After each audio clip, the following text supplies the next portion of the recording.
Assalamualaikum warahmatullahi wabarakatuh. Saya Rasya Ardia Putra Jaya ingin menjelaskan tujuan percobaan praktikum satu tekanan hidrostatis.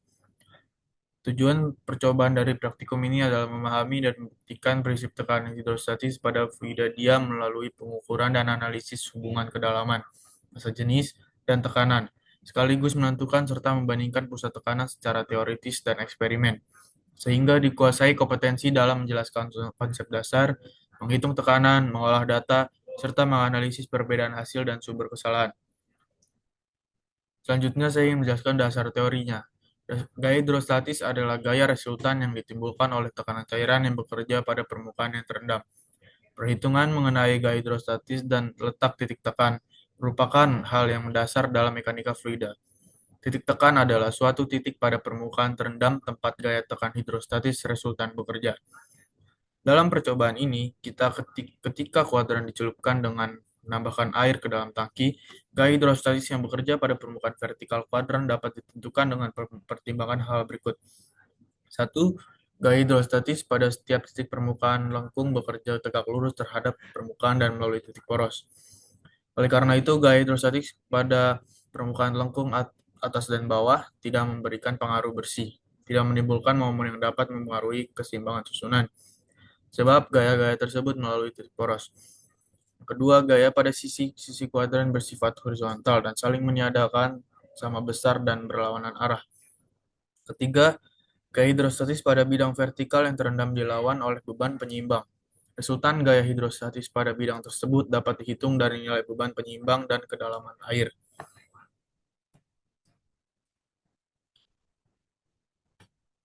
Yang keempat, sistem berada pada keadaan seimbang apabila dihasilkan terhadap titik poros oleh gaya hidrostatis dan beban tambahan adalah sama. Tangki air memiliki katup pembuangan di salah satu ujungnya dan 3 kaki sekrup yang dapat diatur pada bagian alasnya untuk meratakan alat. Kuadran dipasang alat pada lengan keseimbangan yang berporos pada sisi pisau. Titik pisau tersebut berimpit dengan pusat busur kuadran. Oleh karena itu, satu-satunya gaya hidrostatis yang bekerja adalah pada permukaan vertikal kuadran yang menimbulkan momen terhadap titik poros. Momen ini dapat dilawan dengan menambahkan beban pada gantungan beban yang terletak di ujung lengan keseimbangan pada jarak tertentu dari poros. Parameter penting dalam tekanan hidrostatis. 1. Tekanan. Tekanan adalah gaya persatuan luas yang bekerja tegak lurus pada permukaan fluida. Satuannya Pascal. Kedua, massa jenis. Massa jenis fluida adalah massa fluida persatuan volume, satuannya kilogram per meter kubik. Tiga, percepatan gravitasi. Percepatan gravitasi adalah percepatan yang diakibatkan oleh gaya gravitasi bumi. Keempat, gaya hidrostatis. Resultan gaya akibat distribusi tekanan fluida pada bidang terendam, satuannya Newton. Aplikasi tekanan hidrostatis dalam kehidupan sehari-hari. 1. Menyelam di air yang dangkal dan dalam. Contohnya saat kita menyelam di kolam yang dangkal dan dalam rasanya berbeda. Saat kita berada di kolam yang dalam, maka kita merasakan tekanan hidrostatis yang besar. Sebaliknya, semakin kita bergerak ke sisi yang dangkal, maka tekanannya akan semakin ringan. Yang kedua, pemasangan botol infus. Jika botol infus diletakkan lebih tinggi, maka tekanan hidrostatisnya lebih besar. Artinya, cairan infus lebih mudah masuk ke dalam tubuh pasien. Ketiga, ketebalan dasar bendungan. Dasar bendungan yang semakin tebal fungsinya adalah untuk menahan tekanan zat cair yang semakin ke bawah semakin besar. Keempat, lubang pada bak air. Lubang yang dibuat di bawah akan mengalami tekanan hidrostatis yang lebih besar. Dengan begitu, air dan kotoran akan lebih cepat keluar dan bak penampungan bisa segera dibersihkan. Selanjutnya, ada alat dan bahan yang perlu disiapkan. Uji coba dilakukan menggunakan alat ukur digital, maka diperoleh alat dan bahan sebagai berikut. Pertama, ada laptop. Fungsinya mendata dan membuat tabel hasil data pada aplikasi Excel. Yang kedua, ada handphone. Fungsinya membuka alat ukur digital dan kalkulator untuk menghitung rumus. Yang ketiga, ada buku. Menuliskan hasil perhitungan yang diperoleh. Yang keempat, alat tulis. Menuliskan rumus dan menghitung hasilnya pada buku. Selanjutnya, saya akan menjelaskan tentang prosedur percobaan pada praktikum yang pertama, yaitu tekanan hidrostatis. Yang pertama, buka alat ukur tekanan hidrostatis digital yang telah diberikan oleh dosen. Yang kedua, amati bagian kanan layar. Terdapat bola di tengah lingkaran. Pada bagian atas terdapat tulisan weights plus dan weight minus. Lalu yang ketiga, tambahkan beban secara bertahap, mulai dari 50 gram sampai dengan 500 gram, dengan klik tombol weight plus. Saat beban bertambah, bola akan bergeser ke kiri. Yang keempat, tentukan kedalaman air yang dibutuhkan dengan menekan tombol add water di bagian bawah. Penambahan air akan menggeser bola ke kanan. Lanjutkan menambahkan air hingga bola kembali berada tepat di tengah lingkaran untuk memperoleh kedalaman air yang sesuai. Yang keenam, catat data yang diperoleh. Dan yang terakhir, ulangi langkah tersebut dengan terus menambahkan beban hingga mencapai 500 gram.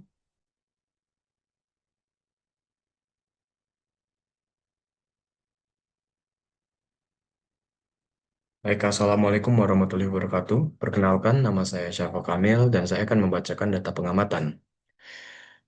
Data pengamatan yang pertama adalah raw data table, yang dimana di sini 1 sampai 4 kita mendapat partially submerged dengan eh, nama siswa Rasya, Kamil, Lutfi, dan Zaskia. Dimulai dari data yang pertama atau tes yang pertama.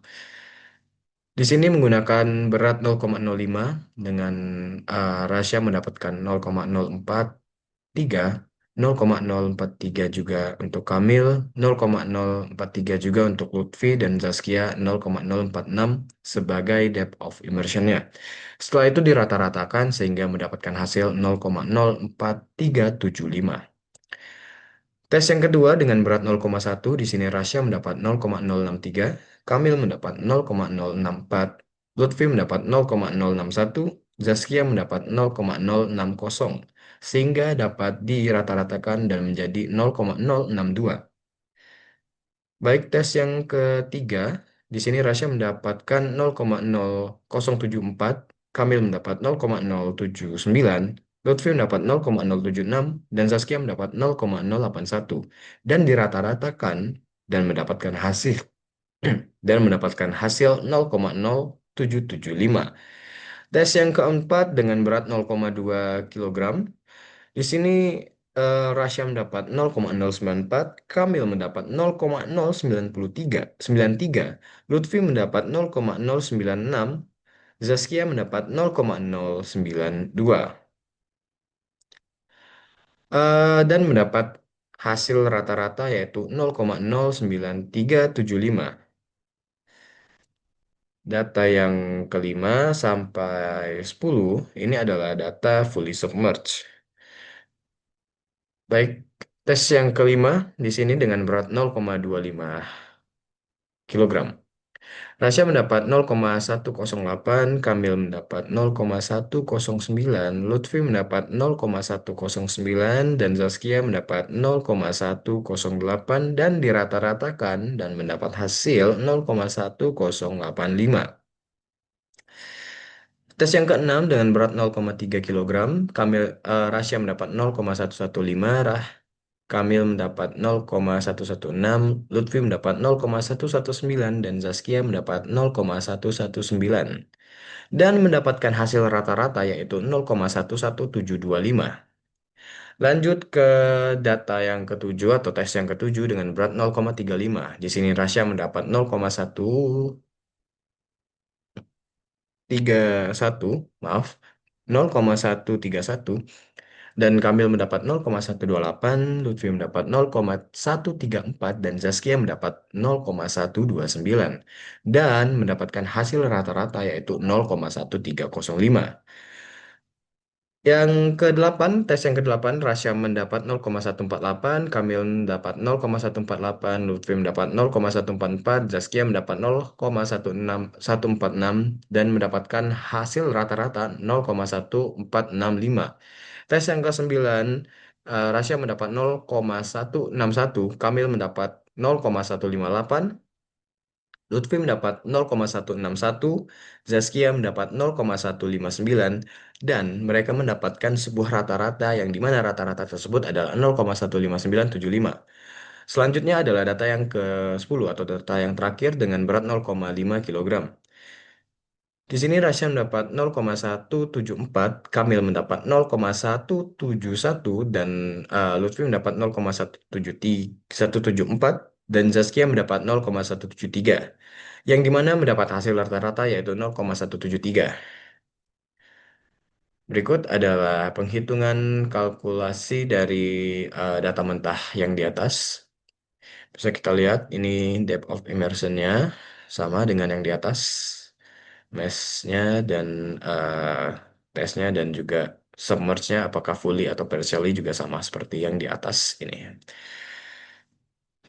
eh ini mendapat data yang harus, maaf, data yang harus dihitung dengan menggunakan data-data ini juga.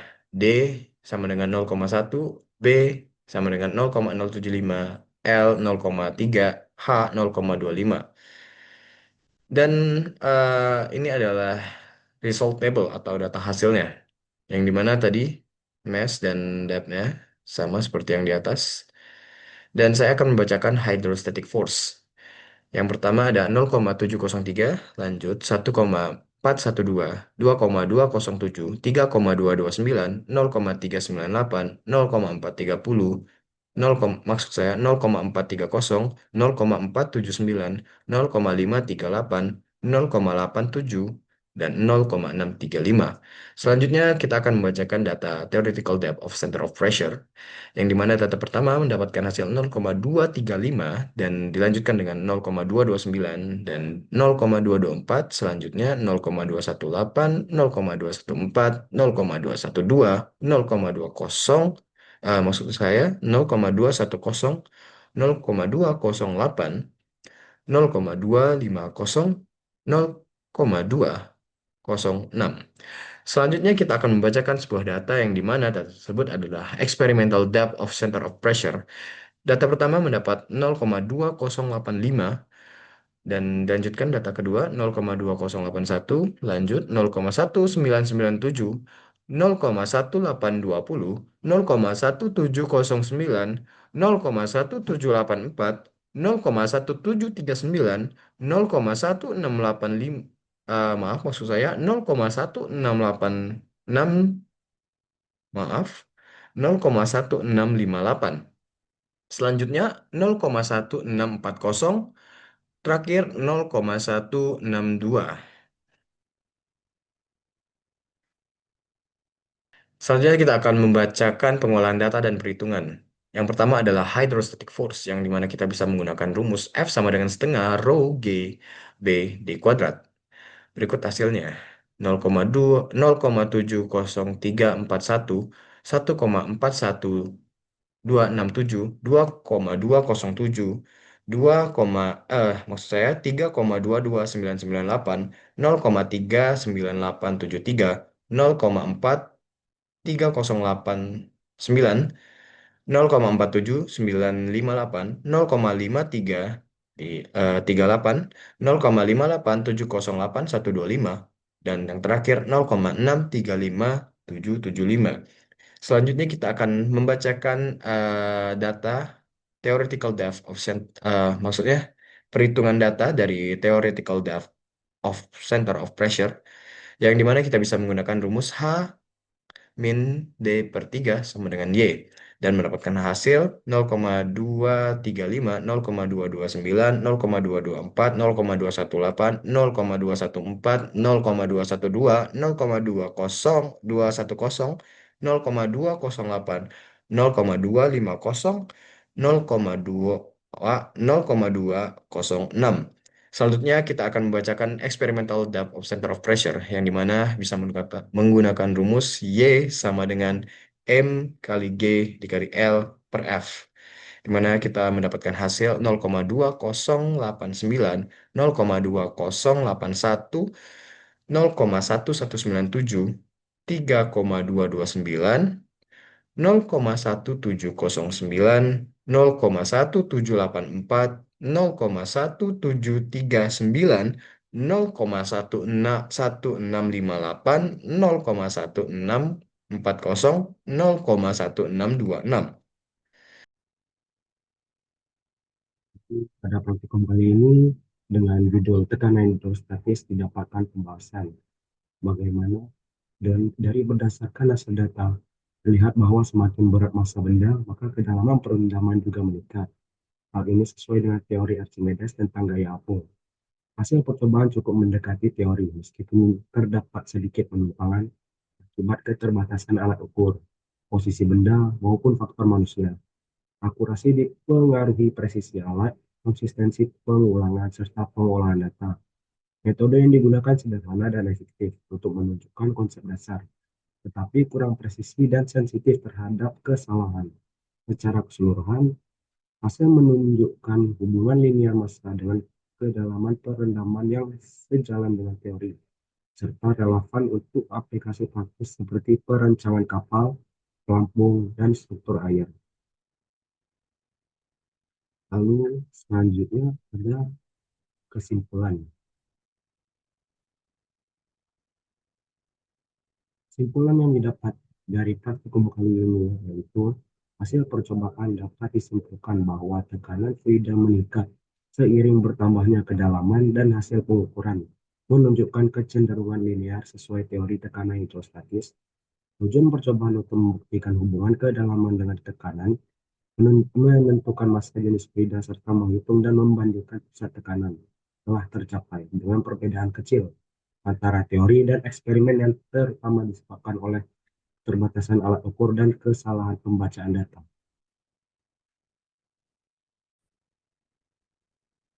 Selanjutnya adalah pembahasan dari praktikum pertama. Berdasarkan hasil data yang diperoleh, terlihat bahwa semakin berat massa benda, maka kedalaman perendaman juga meningkat. Hal ini sesuai dengan teori Archimedes tentang gaya apung. Hasil percobaan cukup mendekati teori, meskipun terdapat sedikit penyimpangan akibat keterbatasan alat ukur, posisi benda, maupun faktor manusia. Akurasi dipengaruhi presisi alat, konsistensi pengulangan, serta pengolahan data. Metode yang digunakan sederhana dan efektif untuk menunjukkan konsep dasar, tetapi kurang presisi dan sensitif terhadap kesalahan.